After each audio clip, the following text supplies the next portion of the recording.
Hey, what's up, guys? Welcome to Tattooed Relic featuring me, the random guy on the internet that you don't know but should most definitely keep watching.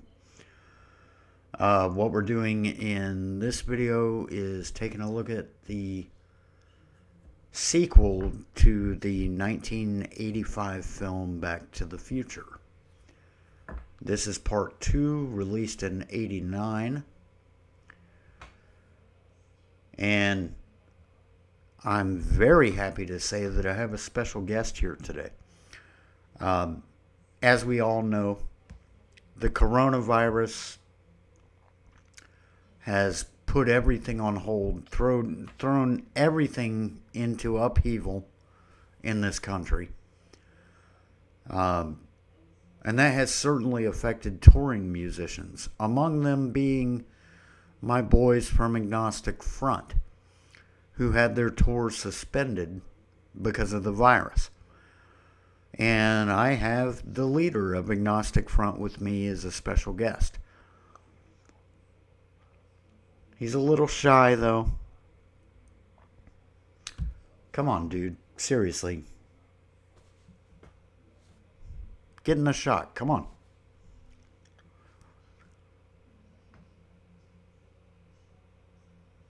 Really? All right. Sorry, guys. I didn't know it was going to be this hard. I guess I'm going to have to drag him over here. Yeah. All right. Here he is. The Eliminator. The Eliminator. What? Come on. Did you think the leader was Roger? Even Roger would tell you that that's a joke. It's all about this guy. He's not in the mood to talk, apparently. But as you can tell by the raised fist, he is all about the Back to the Future movies. He's very excited about this, and he's going to hang out with me and make sure I don't mess up. So with all that being said, let's go forward. We're going to jump right into it. Very quickly before we do, I just want to remind you guys, as I have said a million times, this is a new channel for me. I'm relying on you guys to help me grow the channel, and the way to do that is to like, subscribe, and share this video all over social media. Make it your mission in life to get as many eyes on this video as you can, because that's the absolute quickest way this channel is going to grow. With all that being said, let's get rolling. Part 2 picks up where the first one left off. Bizarrely, Jennifer has somehow transformed into Elizabeth Shue. But if you were around in the late 80s and you remember what Elizabeth Shue looked like at that point, I don't think you're too upset about that. Although I don't know what the hell's going on with that wig that they have on her, or really bad hairstyle, whatever it was. This one's all over the place. I think it's really entertaining. And from a technical standpoint, I think it's very well done. The set pieces and set design are absolutely insane in this movie. But this one's a lot harder to follow. It's not so straightforward, because they go backwards and forwards, and they just go everywhere with their time travel. It gets crazy. If you're interested in the idea of pounding beers with friends and watching this movie, or even if you have the inclination to do some kind of drugs and watch this movie, very bad idea. Because if you don't watch this with a clear head, you're going to be completely lost. Unless you've already seen it 1,000 times. This one is all over the place. One thing I do like about this is it has a much darker tone. Biff in this movie goes from being, the stereotypical high school bully to actually being a homicidal maniac and an actual murderer.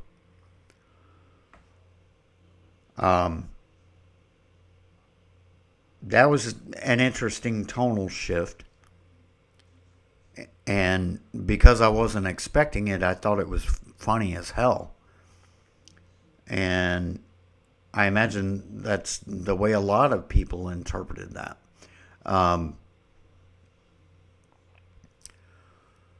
Another thing that I thought was interesting that I had completely forgotten about, because before I started doing these reviews this weekend, I hadn't seen any of these movies in probably 20 years. But one thing I had forgotten about is this movie can pretty much take credit for the neuralizer from Men in Black. Because Doc Brown essentially does that to Jennifer in the DeLorean. He flashes a thing in front of her face and puts her to sleep. And explains to Marty that when she comes to, she's just going to think she had a weird dream. And she's not really going to remember anything. I thought that was interesting because I had 100% forgotten about that. Casting is great in this movie. Again, I don't understand why the actress who played Jennifer dropped out and was replaced by Elizabeth Shue. But I'm not complaining about it. Elizabeth Shue was beautiful back in the day. Acting was great, as usual. Crispin Glover's absence in the film. When I was a kid and saw this, I don't even remember picking up on that. Because they cheated in this film and used footage of Crispin Glover from the first film in this one.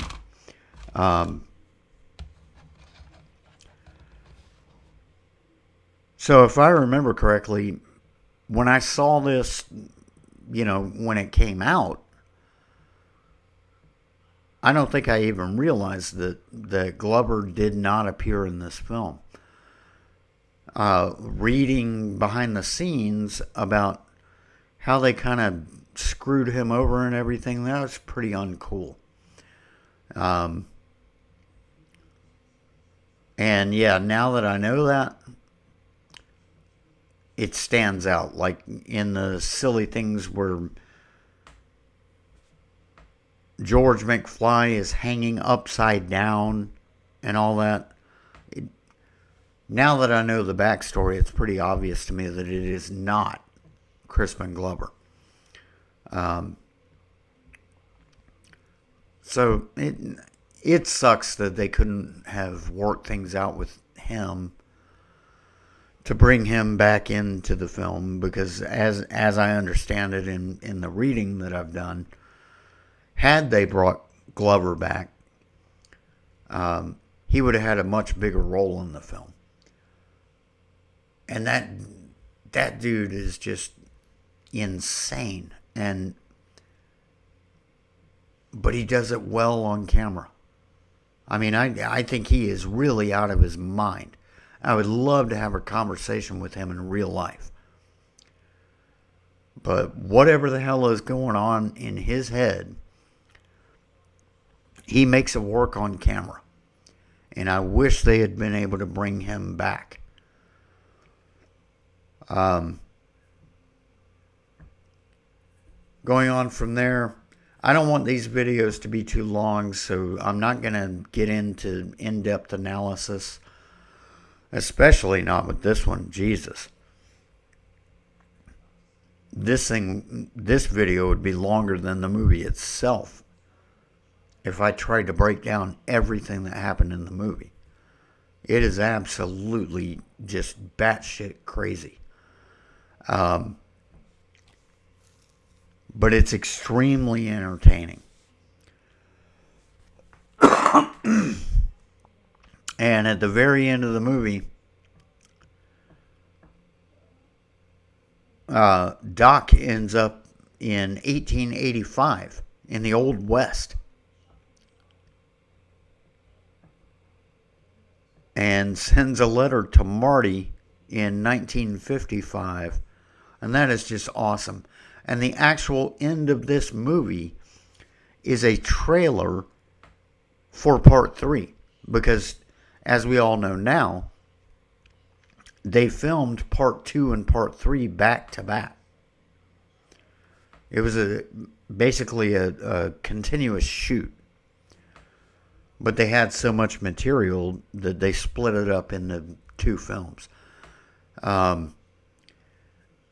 The only other time that I can remember seeing a trailer for the sequel being part of the actual film that you're watching is History of the World Part 1.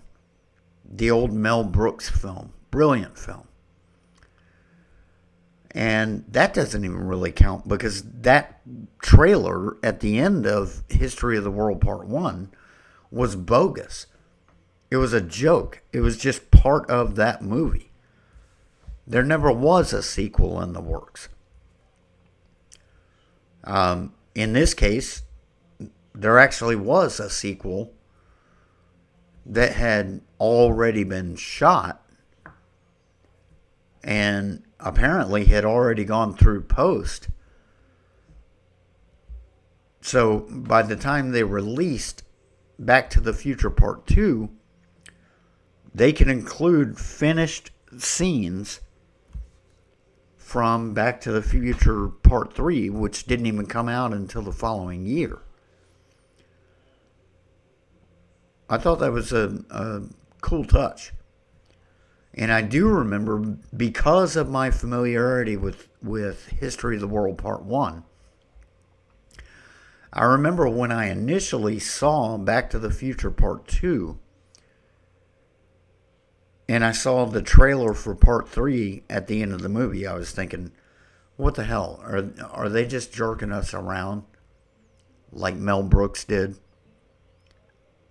Or are we actually going to see this stuff?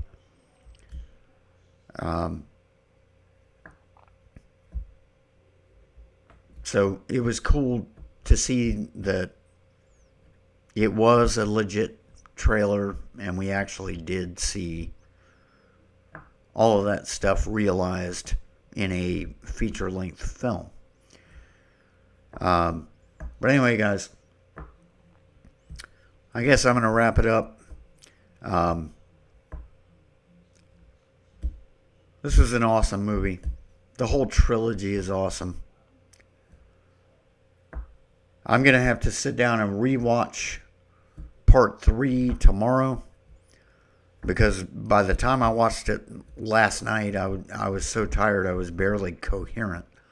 So I'm going to rewatch Part 3 in the morning tomorrow, and then at some point in the afternoon, I'll throw up a review video of that one. And then I'm going to cap this whole series off by doing a final ranking video. And I guess that's about it. Let me know your comments down below. Let me know what you think of what I had to say. Let me know about anything that you think I missed. should have mentioned, things I mentioned that I shouldn't have mentioned, etc., etc., etc. And I'll talk to you guys at some point tomorrow with the review of part 3 and possibly the ranking video. We'll see how things go. All right. Thanks for watching, guys. And once again, if you like what you see here, like the video, subscribe to the channel, and share this video and get it out there. I thank you.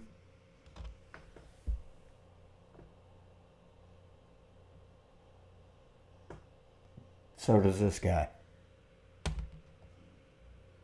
Cheers.